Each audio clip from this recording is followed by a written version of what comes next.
Hi everyone, welcome to After Class a podcast by two passionate adult ballerinas about all things adult ballet related. and some random thoughts in between. We're so glad you're here. So grab your water bottle Or a cup of coffee. and join us for a quick chat after class.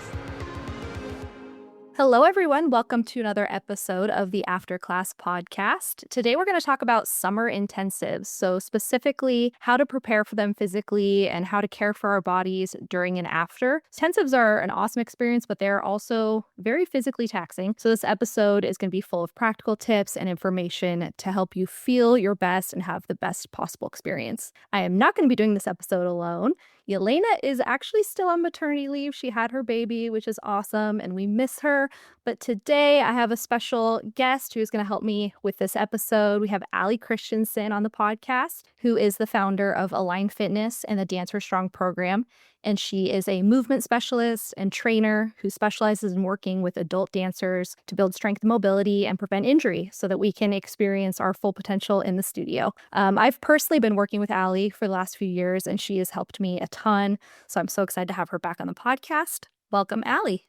Thank you. I'm so excited to be back. I had so much fun last time, so it was a heck yes. I'll come back anytime you want. Yes, I know. I was like, yay, we get to have her back on and so soon. As I was thinking about this topic, I was like, we have to have Allie on for this because you have so much experience in this area, teaching at adult intensives. You really understand what it's like from all sides, being there during the week, seeing what the adults are doing, teaching, and then also helping people get in their best physical shape to attend and then recover after. So you have a ton to offer this episode. I'm really excited to hear what you have to share with everyone. So I guess we could just kind of kick off, jump right in with, this is kind of a generalization question, but what kind of physical shape do you think people should be in for an intensive? I know this is a big one for adults that they maybe are like, I really want to go to intensive, but I have no idea how good of shape I should be in to be able to go and enjoy. So what would you kind of say to that question generally? Yeah, it's a really great question. I think every person is thinking it on some level and probably thinking I need to be in better shape than I am. I think that's pretty much the common thread for us. It's very specific for every individual dancer. So my advice throughout all this whole podcast is remember that every person is an individual and everybody has a different life story and circumstance and body history and availability to do different things. So remember that we're working from where we're at. And one of the big things I've realized in working specifically with adults is that we have to keep our goals in mind, bigger picture than what's coming up immediately. Like we're recording this in April and summer intensive season is upon us quite quickly here. So if you're going to be in an intensive this year, some of this advice may not actually really be able to like stick and be in you for this coming season, but it will be there if you did something in the fall and next year. And remember that if you're going to attend something and you don't feel as prepared as you would like to, there are ways to fully enjoy and take away everything you possibly can while still wanting or realizing that you could be in different shape next time you do this. So just keep that all in mind. But to answer the question as best that I can, I think that there's a few easy guidelines to think about as you're building up to this. I think that we should be able to take 2 to 3 dance classes in a day and be okay the next day. And that's not going to happen overnight. So that's something to build up for. And you do not have to take 2 to 3 dance classes every day. But you can kind of use that as a marker. So on a Saturday or Sunday, you're going to say, okay, here's that tester. I'm going to see if I can make it through a ballet class, a point class, and like choreography or something like that, because that's going to be very similar to your summer intensive schedule or your weekend intensive. On that note, the other aspect of that is that because we're dancing multiple days in a row, can you take class 3 days in a row and feel okay? So if you get to day 2 or 3 and your joints are hurting and things are just not, you don't feel like you can move through the soreness, which I'm sure is going to be a question later on, then we need to think about what we're doing leading up to it. Something I always use for dancers, because we're not all going to be able to take multiple classes a day. I can't take multiple classes in preparation for something like this, but what I can do is go on a bike ride with my kids, and then we go and jump in the ocean and we swim, and then I go back and take a dance class, and then I run over to the gym and I do my cardio or my weights. And in one day, I've done several hours of physical activity, and how do I feel? So you don't have to think of this like dance, dance, dance. Think of it as physical activity that's enjoyable, but also challenges your body, and you can involve your whole life, your whole family, your friends. You can plan a hiking day. You can decide you're going to go to the beach or the pool. So you can take advantage of what's there. It just doesn't have to all be hours in the studio, which is not practical for most of us. I think that's a really good point. I like too that you addressed the amount of classes you're taking in a day and also multiple days in a row, because I almost feel like when I think about going to an intensive, it's like the days are sprints and the week is a marathon. You're Totally. having these days where you're like pushing, pushing, pushing, and you're kind of going nonstop. And then the week itself, it's like, okay, sustaining that for, 3 days, 4 days, 5 days. So it's kind of a both and of like, what can you handle in a day? And then what can you handle stacking multiple days on top of each other? So I think those are both really good things to consider. Hi friends, just wanted to remind you that thebusybunhead.com is now live, so make sure you head over and check that out. It is a hub for all things adult ballet. Right now we have published a list of all the adult ballet intensives happening in 2025, so make sure you go check out the website and find your next adult ballet intensive. So again, this is kind of a generalization, and we're going to be doing this in this episode because obviously we can't speak to every single person or situation, but what types of general conditioning do you recommend that adult dancers are focusing on in the lead up to an intensive? If they're going to just start incorporating some additional training, some additional time spent in getting their bodies ready, what types of things do you recommend? Yeah, that's a good question. And I am a big fan of variety. I think that as dancers, well, I think in the dance world, we used to be just so specific. You have to have the hours in the studio to be a good dancer. But we've absolutely proven that to not be true, that more is not always better. In fact, most of the time it's not. And that variety of movement makes your body stronger and healthier for the sport that you choose to do, for us, the art form and sport that we choose to do. So if I have best case scenario, meaning my workshop is 1 year away or a little bit less, then I would tell my dancers to start really thinking and training for this thing about 6 months before. And in the beginning, if you're listening to this right as we release and you're going into this summer intensive season, that's just not going to be possible. But that 6 months before really gives you times to have the up and downs because they're going to happen. It's very natural. So we want to allow for enough time for that. I think that strength and the idea of getting stronger as your whole body will serve you very well. The focus in dance tends to be on flexibility. And there's been some really nice studies that I'm going to totally generalize here, but basically showed that after doing, say, passive stretches, so things that were like sitting in your splits or stretching your frog, after sitting in that, the ability for your muscle to refire up and have its full power, so like ability to jump or sprint or move you through the air, that lessened significantly. And it took 6 hours for that ability of the muscle to fully contract and like power you up through the air to come back. So when we overstretch and we're not meeting it with strength, we're taking away our ability to actually dance, because it's more strength and flexibility to be a dancer, to be able to stand up on your leg, to extend your leg in the air, to do a pirouette. These are more strength movements. So I think that we focus our thoughts too much on like, I want to be able to do the soda shot, or I want my leg to be high, so I must need to stretch, instead of my full body needs to be able to participate in this activity. So strength is where, if you're doing nothing else outside of the studio, that's what I would start with. Moving heavy objects well. And that's something that I kind of specialize in with dancers. Dancing multiple times a week is going to be helpful. So don't start all at once, but build yourself into it. That's why I kind of give that 6 month mark. It also leaves time for, you get sick, babysitter cancels, things happen. Like, it's the way it goes. It totally goes that way. So we're leaving ourselves enough time to get all those dancing hours in without having a crazy spike in our activity. Half work is something I hear most adult dancers say was a shock when they got into their first summer intensive, or intensive where they were dancing days in a row. So being able to do about 30 single leg calf raises every day, I think is a light must. Like if you're thinking like, how can I assess myself? I think you should be able to do 30 single leg calf raises without problems in your joints or Achilles. And it can be hard, but that would be something that you could start building up before you get into your summer intensive. And I think your calves and feet will really thank you for that. Endurance is something we talked about. So just being able to have those days where you can go walking, swimming, dancing, all the things. You can be tired, but like you should be able to get through a day of extra, but kind of normal people activities.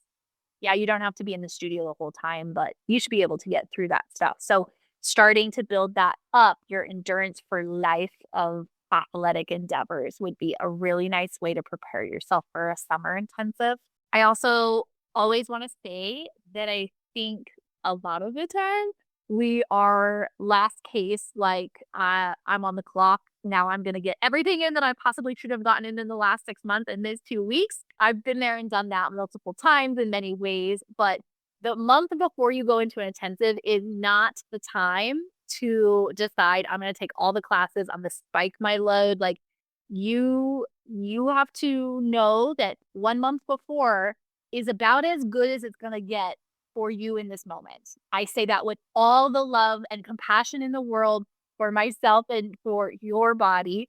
And it's okay to go into this intensive without feeling like you're in your peak condition. I have never worked with a summer intensive that they were like, oh, you should have been more prepared for this. I've never heard or seen any teacher say that in the adult world. So learning how to gauge how you're doing and modify, and those are all things that we could talk about. But the month before, that's kind of where we're at, and we're going to maintain that as we go through to it, and we're not going to start new things. So this is not the time to start a weightlifting regimen or to like decide to do Pilates for the first time or jump into something like that. Stick with what you know at this point, and then look at your next year and say, hey, next year I'd really like to X, Y, or Z, and I'm going to try this Pilates thing, or I'm going to try this cycling thing, or whatever it is. But I would stick with that 1 month line. Yeah, because I mean, the thing that obviously would be the worst case scenario is that you injure yourself because of overuse, overdoing it in the lead up to an intensive, and then you don't get to participate at all, or even as much as you could have if you would have just maintained doing the same thing. And think, like you said, one of the things that I have also experienced is that there is so much room for modification, and there's so much grace at adult intensives for doing what you need to do to take care of your body. And if that means that you have to sit out of class and watch, or you have to modify the exercises, I've never seen that be a problem, like you said. So I think also keeping that in mind, that it's better to go in with that mentality of like, if I need to modify, I will. If I need to hold back, I will, versus I have to get in the best shape of my life in the next month and then injuring yourself and not being able to enjoy it at all. I would be curious to hear from you if there's things that you recommend that adults can be doing to self-assess a little bit more. Again, not in that month leading up necessarily, but as you're thinking for next year's intensives, or if you're going to one in the fall, like, are there certain ways that adults can take in what they're currently doing, what their body feels like, and determine, okay, here's probably for me what would be a good thing for me to be working on, whether that's, like you said, calf strength, or just questions that they can be asking themselves?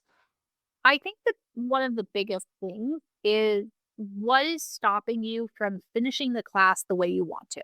Is it your endurance? Is it a certain area in your body that, like your calves start cramping by the time you get to adagio?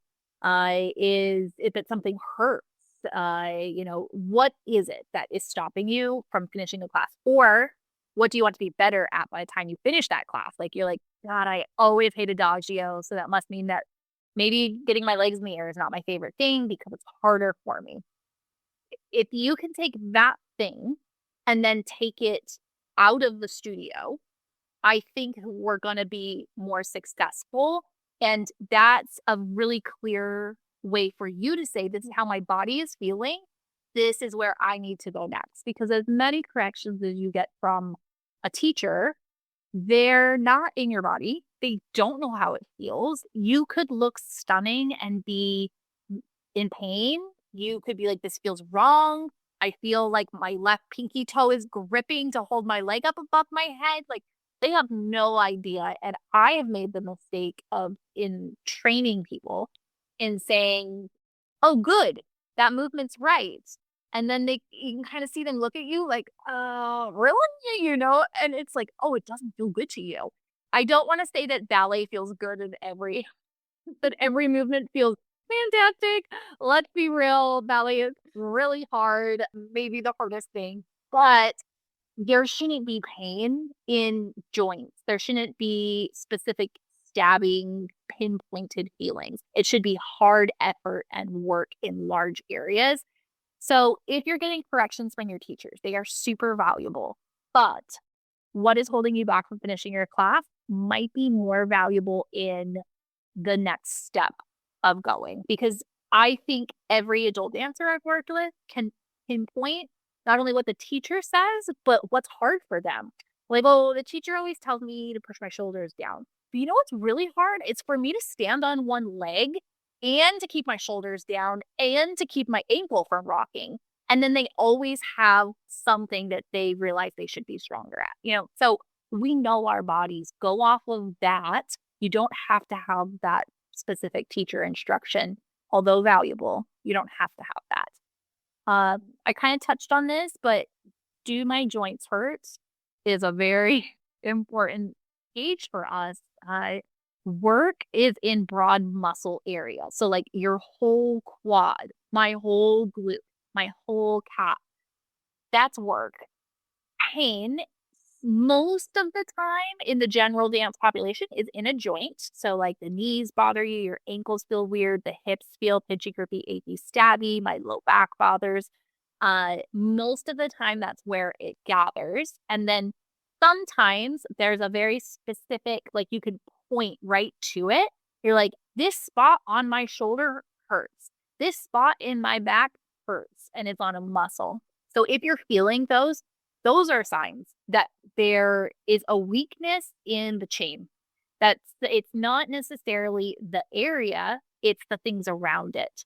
So you can do a little self-assessment and say like, okay, if my hip is hurting, maybe my glute or my core needs to be stronger, and maybe my quad needs to be stronger. And you do not have to self-diagnose, but you can use the awareness of then making your next decision. What am I going to do? And I think that we need to use that more and be willing to reach out and know when it's time to ask for help. So I would say the last quick one would be thinking of your class again. Like, do I have the energy to make it through the class? But like, how does my week go? I mean, I know work is rough sometimes, and a lot of us would rather be dancing than doing some of our life things. But your nutrition, your sleep, your recovery, these are all things that add up and will make a big difference in your intensive experience. And that can't be changed 2 weeks before. Little things will help. Like if you're hydrated, you're going to feel a little better going into the workshop, and that can be 3 days before, really being good about that. But overall, this is that 6-month mark. If we're being honest, this is that time where we start to think ahead to a goal. And I think a lot of us are very goal oriented if we're in this art form and we like it. And when you have a goal that you like and want to work for, I always find it easier to make some of these lifestyle changes. Because I'm like, I don't want my calf to cramp when I'm at the intensive, or I died on day 3 last year and it was my energy level. I didn't have it in me. So we can start making some of those predictions and decisions to assist your body to be ready for the next thing that's coming. Yeah, and I love the emphasis that you put on, your body. So one of the best things you can be doing to prepare is really consciously thinking about how your body feels. Because I think sometimes, especially if you did ballet as a child, we're almost encouraged as dancers to rely on our teachers to tell us. Absolutely. There is no thinking in ballet. Up until now, there's not room in ballet for people to have opinions. Yeah, it's That like is not the culture. you're waiting for your teacher. You're like, I don't know how I feel. Like, tell me how it looked. I don't think that's one of the things I've really been learning the last few years is just to think more consciously about how I actually feel, which sounds so crazy that you even have to think like that. But I think a lot of times, even as adults, even if it's not because of being raised in a dance environment, it's just because out of the busyness of survival mode, we're kind of trained to just like push past, how we feel. Yeah, you're just like, oh, it hurts, but whatever. Like, I have 25 things I have to do today, so I can't dwell on that. But I think in preparation for something like an intensive, being really intentional about thinking through how your body feels and noticing as you're in class. Like, I can't tell you how many times it's been a delayed thing for me to realize that something is hurting me. I know that sounds weird. And it's like, oh, I'll register like, oh, that feels weird. But it's like, I don't actually think about it and think, oh, your hip has been bothering you for the last 5 classes. It's like all of a sudden that dawns on you and you're like, oh, yeah, I should probably think about what I need to adjust to deal with that. And so I think that's a really good reminder for adults to really, in the months leading up to an intensive, start really thinking through like how you actually feel in class and addressing those issues. Because that's not something that we're always good at as dancers and as adults. Yeah, I completely agree. And I think that I want dancers to feel like I want them to know that they have the knowledge to take care of themselves. They have the autonomy of their body to say yes and no, this doesn't feel good. I'm not going to do this today because, like you said, if you grew up in the dance world when you were younger or, into the 90s and before, you just did. There was no question, and it didn't matter if it doesn't feel good.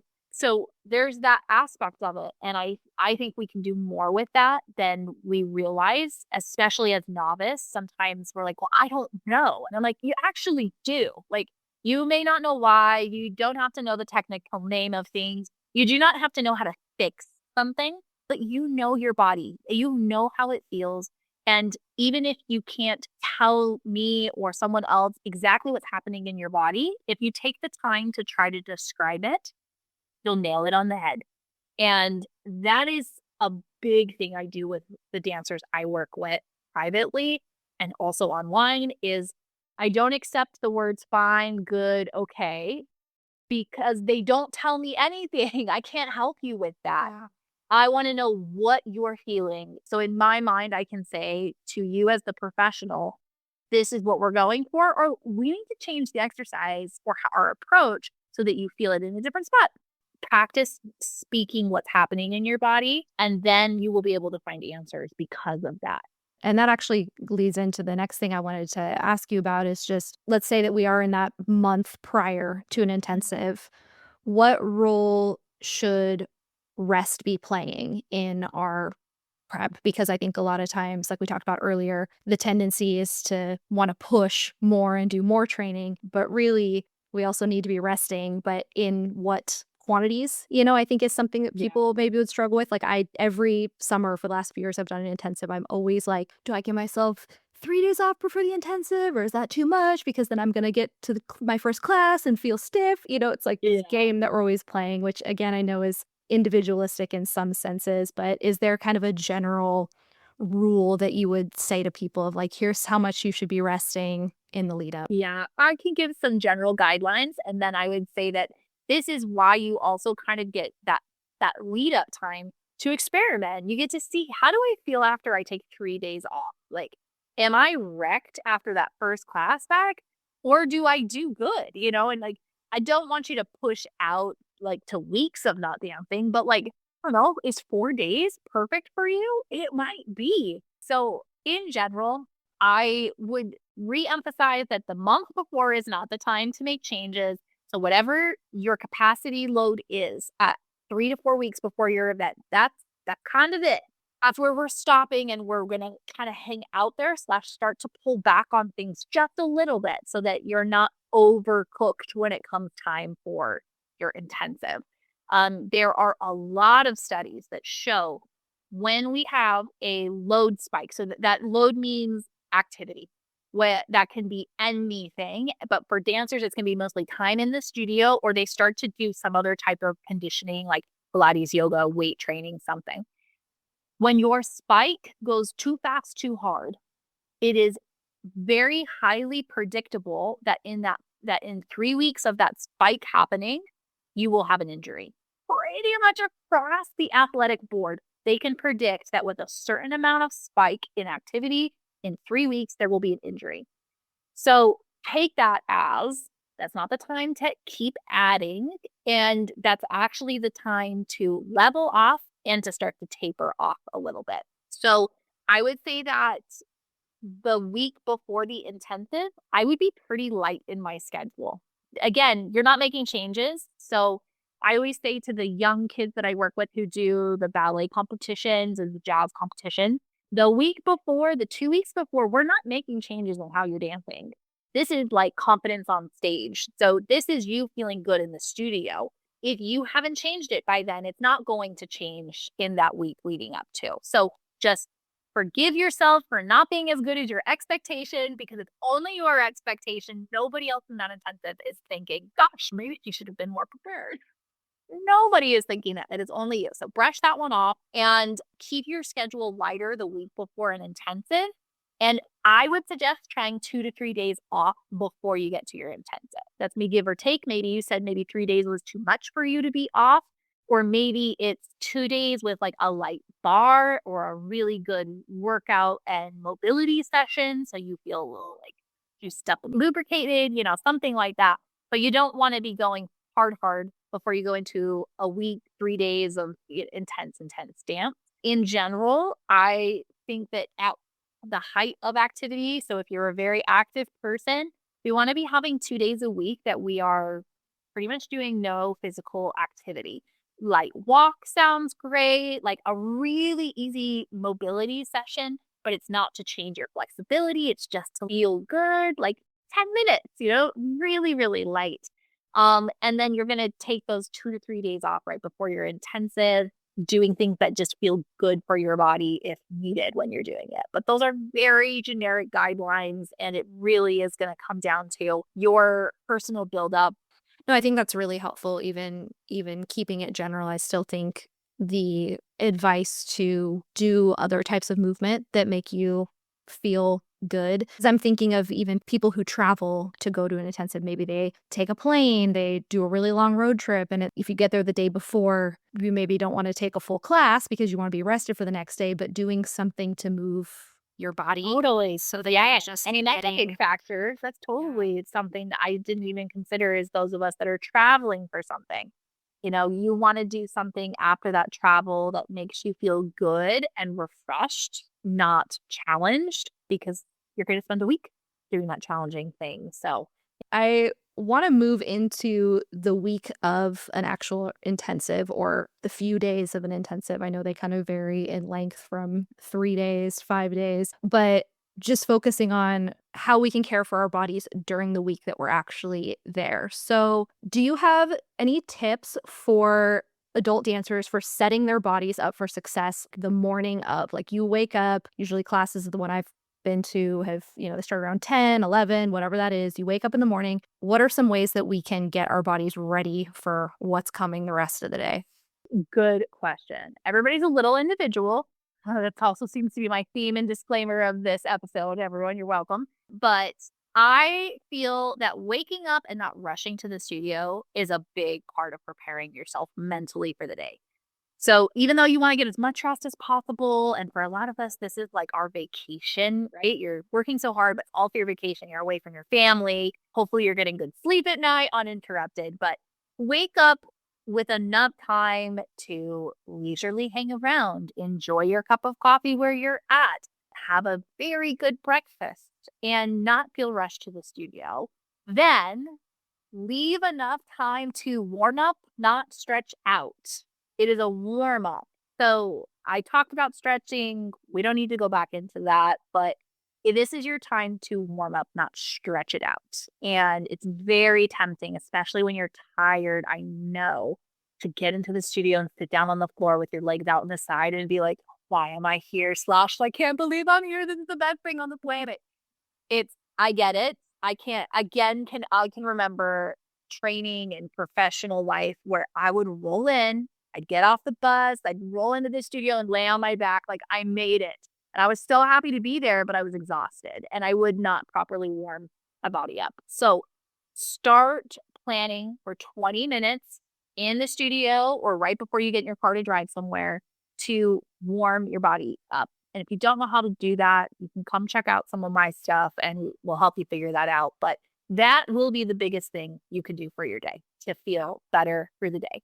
Build it into your schedule and build it into your mind commitment of the day. Because I know you're thinking, okay, I dance from 10 to 4. That's a lot of hours. It is a lot of hours. But now you're dancing from 9:40 to 4 because you're going to build it into that mental little cocoon that you have for what is expected of your body. There's other things I think that will assist in general, which would be your pacing. So look at the day schedule. You know your body, what is going to be challenging for you and what's important to you. If you know that there is a teacher that you are really wanting to go full for, you really are excited to work with them. Either you know what they're going to ask for, like they're very jumpy, or you know that they do a lot of phrases and releves. So you might decide to kind of hold back in other classes and not do as many releves or not jump the second time or, only do some of the jumps depending on totally where you're at.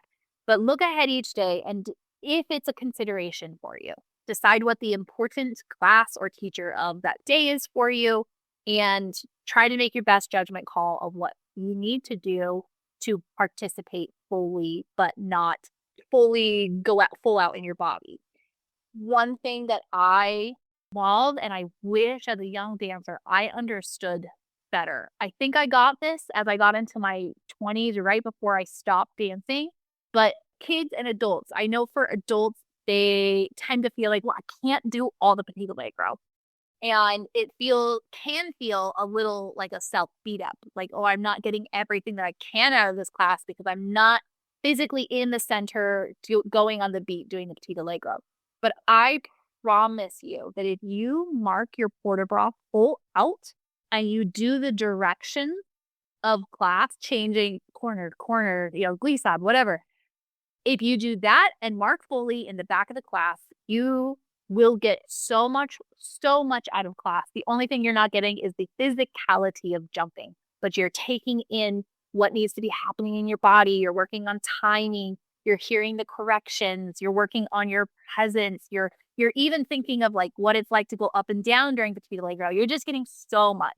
So if you end up being in a spot where you don't feel that you can fully physically participate in class, if you're good to stand or sit, fully mark that port de bras gigantic and change your direction. And I swear to you, you'll walk out feeling like you fully participated because you did. You were fully engaged in what was happening. There was not a moment where you were checked out and like not there. So you can do that to help gauge and pace your class.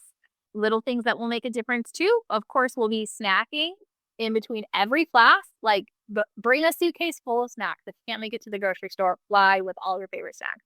And you need to be eating a lot more than you do during your general day. I hear a lot of adult dancers say, well, I've got stuff to burn, like we're joking about our waistline, but no, you don't, because you're going to be burning muscle. So we need to replenish that. You kind of have to let go of your ego as you are doing such an athletic endeavor. And you have to feel like an athlete. And that means lots of calories and variety of food. So in between every single class, you're taking snacks to help keep your blood sugar level and to also help your muscles. And I'll say lastly, with your water intake, kind of goes unsaid, lots of water. But you also want to start balancing out with some like minerals. Salt is really important. You can drink too much water and your mineral balance, your electrolyte balance will throw your body off from like not balancing water intake with electrolytes. So bring something that float your boat in that way. Find a good electrolyte drink or just eat some salty food. So that's going to help too. So those are important aspects to keep your day going. Yeah, no, that's all really, really good information. I feel like too with the pacing part of what you said, that's just such an important way to approach each day. Like I remember by the time I came back the second year for an intensive, the first year I was like flying by the seat of my pants. The second year I came back, I was like, okay, we're gonna do this smarter this year.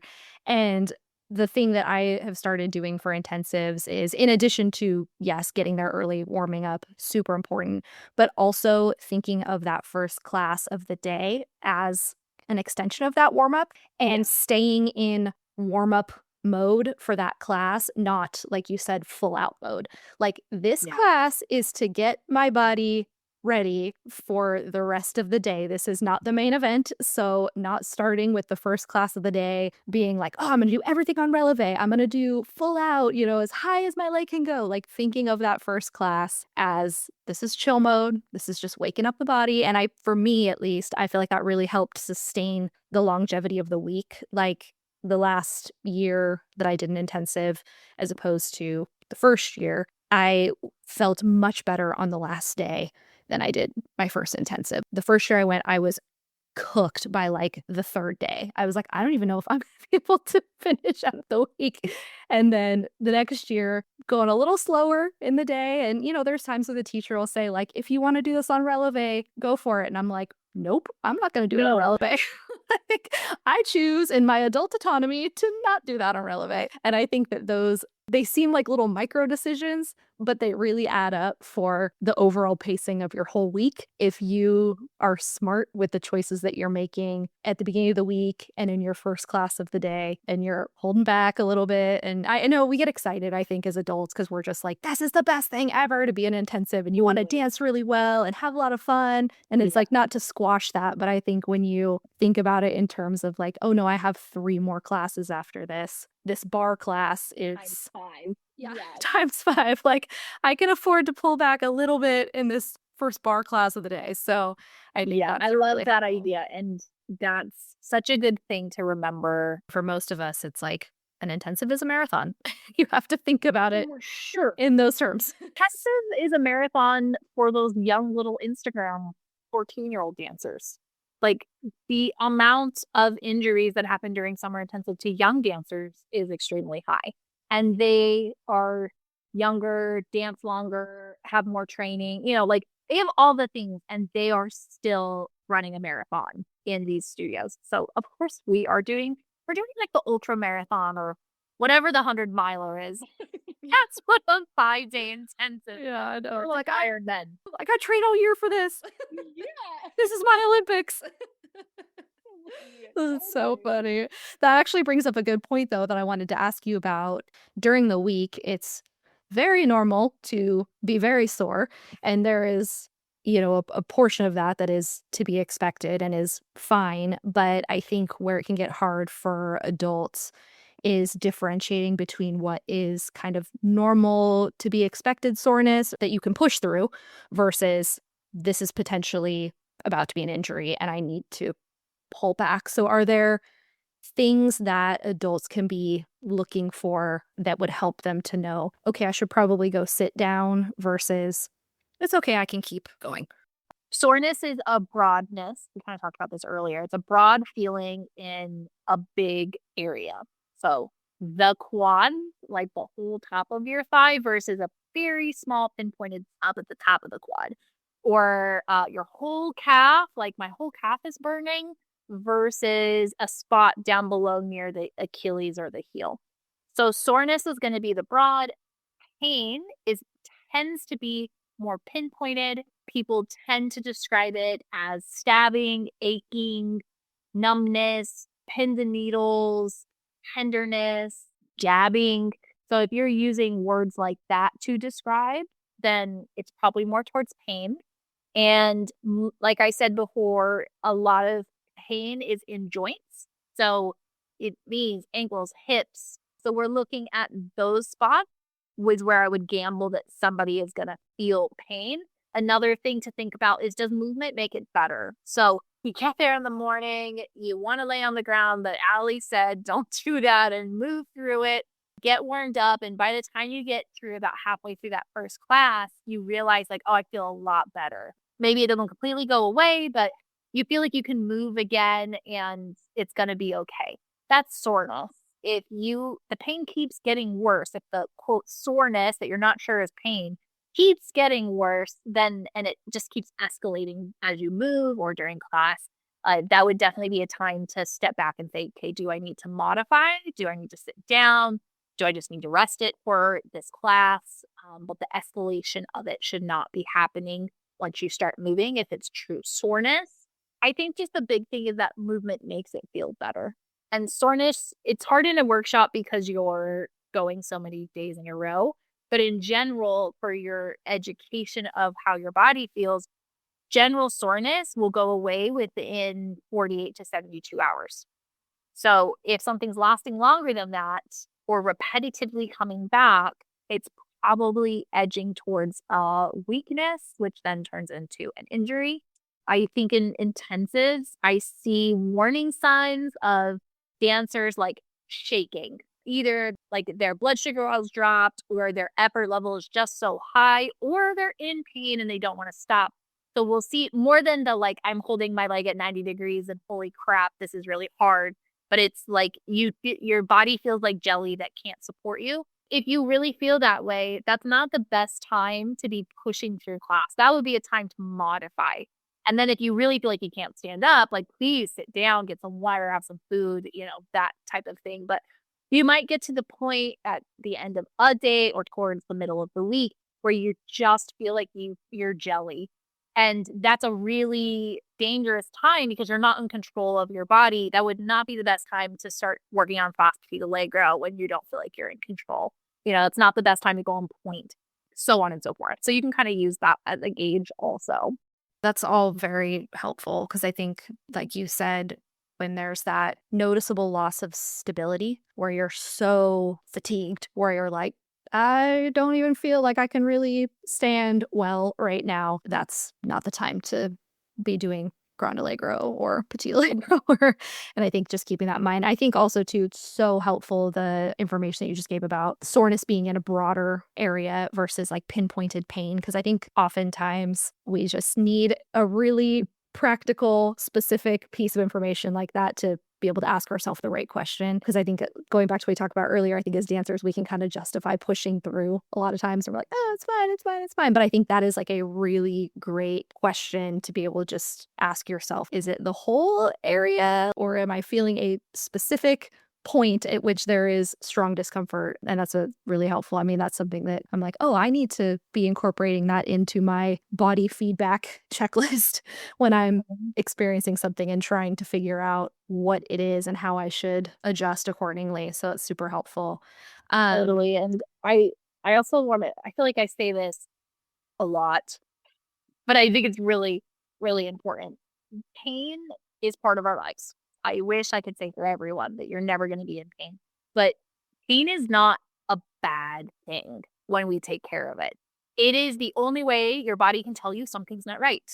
Like your appendix is not doing well. It hurts. Like it is a signal that something is going wrong. Aches and pains that we get in our body, in our knees, in your Achilles and your low back, it is information. And the frustrating part for most of us is we don't know what to do with it. But when you start to recognize the pattern, and this is when you reach out to people, you go to the PT you trust, you have the trainer you trust, you have your team of people. But those painful moments are telling you that there is most likely a weakness in the chain. And we got to take care of it. So when things start coming back over and over, it's not that you're broken. It's not broken. It's kink in the chain.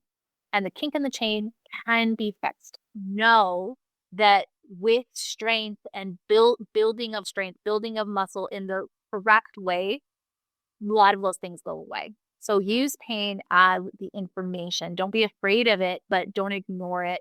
And when it happens, have the people in your corner, start developing the people in your corner to assist you. And you'll still have those moments, that they will get farther and farther between, and they will become less scary and less severe because you take care of them as they're happening, not 40 years with the bad knees or back or whatever we've been, kind of dealing with. It's so good and so true, and equating that to my own experience when my back went out, which and I was thinking about this even before we jumped on to record. It's just so cool now when I look back. I mean, at the time, throwing my back out was completely uncool and terrible. I hated it.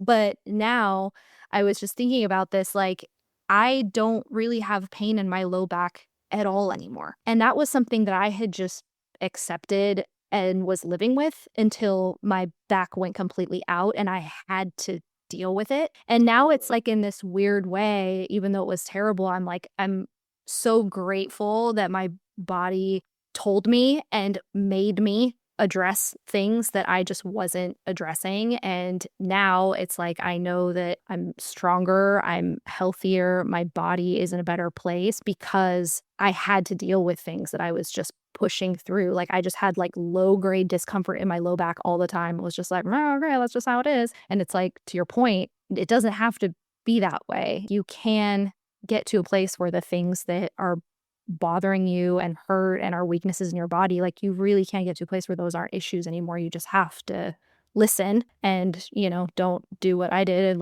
wait until you throw you back out to listen. If I had listened when it was just a little bit of discomfort, but I'm still so glad that like our bodies are just amazing and what they're capable of overcoming and healing and fixing. And like you said, it's like you don't have to think about it as being broken or, oh, I can't. This is just something I have to live with. Oh, you probably don't. You probably can get better. You just have to attack it, with people that know what they're doing and really get that feedback. Yeah. So moving into after the intensive, obviously during the week of intensive, we are getting a lot of information, feedback from our bodies. Hopefully, like we talked about earlier, we've been being very mindful about noticing the things that maybe hurt or even that are just more difficult than we would like them to be. So I would love to just hear your thoughts on how to use that feedback when we get home and what that can look like for adults. I think my one and best advice from experience is whatever corrections you're trying to fix, don't just try to fix them in the studio. Take it outside of the studio and work on it in the cross training mentality. I mean, I guess you would expect me to say that because that's what I do, but I do what I do because of experiences that didn't work and that did work. And the dancers I work with, no matter the age, no matter the level, when they start, the ones that take the correction, like shoulders down, and then strengthen and understand in their body what needs to happen and what it feels like to have shoulders down from a approach of activation and strength, do so much better and excel so much faster than the dancer that's just going into the studio every week going shoulders down, shoulders down, shoulders down. So my suggestion, as adults, we understand that there is more to our body than what we're asking it to do in ballet. And you will serve your technique better by trying to figure out what you need to do outside of the studio to strengthen the body as a human to be the artist and dancer in the studio. Yeah. No, it's so good because I think a lot of times, like we've talked about, like you need to have other people that are speaking into the feedback that you're getting, the corrections you're getting, because like I know for me, I tend to stick out my butt, have the duck butt. That's like my natural, comfortable standing position. And I think before working with you, I was always just thinking of tucking my butt under to fix that. But then once you had me really start working on core work when I was having all the issues with my back and stuff, and I was like, oh, and maybe, that's on me, but it's like, I think a lot of people probably wouldn't have thought, oh, what I need to be working on is my core and I need to be addressing my core. And like you said, it's things that I wouldn't be spending time on inside of class. Like I needed to be doing a completely different type of exercise to really build core strength versus just every time I'm in class thinking, don't tuck my butt, don't tuck my butt, don't tuck my butt, And so I think for adults, if you can at least be really mindful of the corrections you're getting during the week, writing them down, making note of the ones you're hearing over and over and over, and then working with someone like you who can translate that into here's what you can be doing to specifically address those things. That's such a great residual benefit of going to a summer intensive, I think, is you're getting such a concentrated amount of feedback in that week. Like I remember the first one I went to, that was like the feedback I kept getting. Every teacher, every class was about my alignment. So got home and was like, okay, that's something I need to figure out how to work on. Yeah, I think that's such a great, if you almost go into the intensive thinking that like this is going to be a time where I'm going to get a lot of feedback on how I can improve. And then when I go home, partnering with someone like you who can take that and put it into more of a holistic program versus just going into class and trying to work those things out in a class setting. Yeah. Understanding what you are trying to accomplish and how to do it, not just put your shoulders down or tuck your butt under, because that is a nondescript action. It's what you see, not what is happening. Yeah, so good. And I would love for you to share about your platform before we finish up, just because I think it is such a great resource for all the things we've been talking about, even with getting your warm-up routine really dialed in. Like there's so many amazing exercises that are on your platform that are a great exercise to incorporate in your warm-up routine for any class, but especially for an intensive. So if you could share more about your platform, that would be awesome. Happy to, and I'm always happy to hear when people feel it's valuable. I put together an online platform, Dancer Strong Programs, and it's for dancers to use current sports evidence and dance knowledge together. I just did some numbers, and I've had 3,000 dancers go through my online programs. I see the commonalities, and that's what you're going to find in the Dancer Strong platform are what exercises do the most dancers need, and I try to create things with that in mind. So I think there's a no duck butt workout, and it's things that assist you to realign and strengthen in that posture based off of how you feel, not what you see in the mirror. So much of what I want to give to the dance world is empowering you to know what you're trying to accomplish. One of the things too I love that you've been doing more recently for people who are part of your platform is the live group classes, which are great. Because I know some people, if you're just starting to get into strength training, you might be intimidated by the thought of doing something without live feedback. And so I think that's such a great resource that's being offered in tandem with the program is you can jump into the live group classes and get to go through some of the exercises with you there, giving feedback, and that can really empower you for doing more on your own because you're getting the feedback on your specific alignment. And so those have been a really fun resource too. I do your Monday class, and I love it as like a setup for the week. Totally. And anything that empowers your brain to be like, I can do this. Do you want to really quickly tell people the exact addresses of where they can connect with you? I'm going to put it in the show notes as well, but just so people can also hear it. It's dancerstrongprograms.com. And you can find me on Instagram and YouTube at Align Fitness by Allie.